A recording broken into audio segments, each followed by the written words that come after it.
Welcome back. We've been talking about register and style. And now in this segment, we're going to be looking at voice.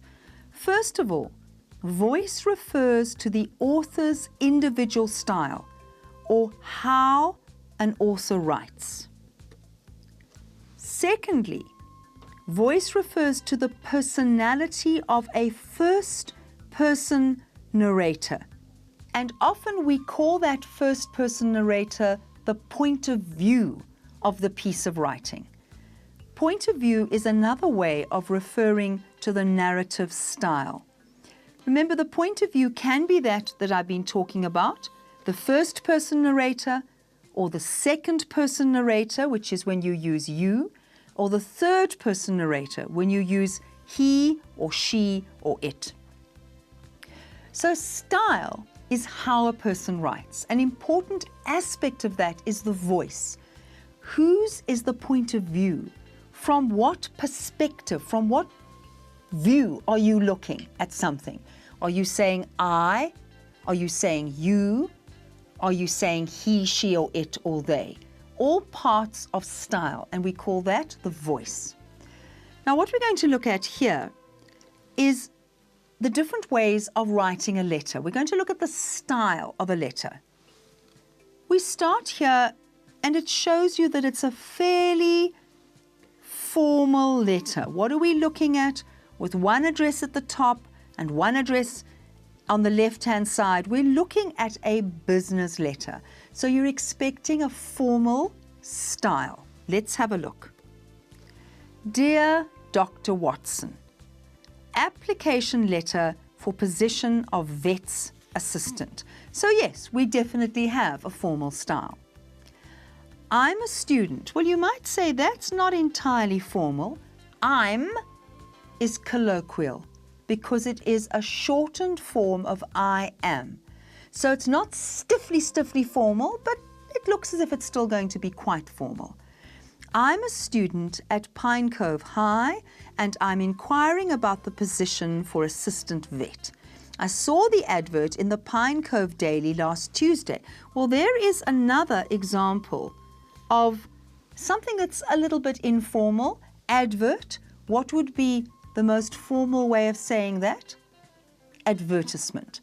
So it's polite, it's formal, but it's got aspects of a more informal style. I'm currently studying at Pine Cove High and I'm seeking a holiday job. You might say, look, that's too formal for the informality of that and that. So maybe you say to the person, if you're using quite an informal I'm, then rather I'm looking for a holiday job.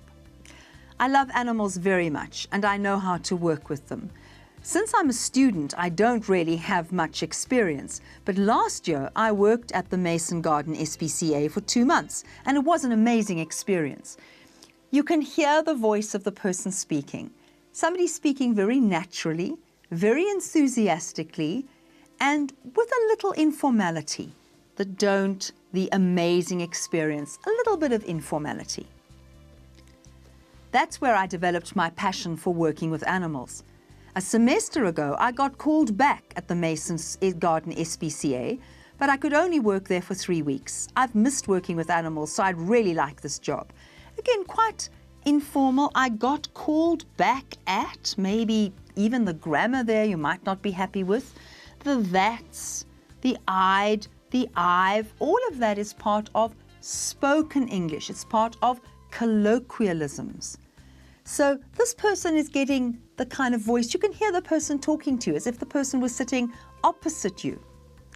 I feel that it could boost my chances of getting into medical school, as it is something I look forward to study next year. The money could also help me with the extra courses I've wanted to do. There's a real honesty here. I want the money and I'd really like to boost my chances of getting in. You can hear the person speaking. If you'd like to get back to me rather than contact, you can contact me. There we've got the more formal phrase. I'm available every weekday, yours faithfully. So it's got a very formal ending. but had quite a colloquial, but sincere, honest, polite in the middle, but a very real voice. Now you must decide, do you prefer your letters of application a bit more formal, or are you happy with that? Let's look at another one quickly. My name is Stanley Davison. I'm interested in your latest advertisement published in the Daily News for an assistant veterinarian. Can you hear the difference? Can you hear we've gone, whoa, much up, much more formal. I'm looking for a part-time job during my school holidays. I have had 7 years experience with animals during which I worked at the Johannesburg Zoo. Can you hear the difference? We said style was the way in which somebody writes. Can you hear one more enthusiastic, more natural, the other more formal? What do you prefer in a letter of application? We're going to continue talking about this in the next segment.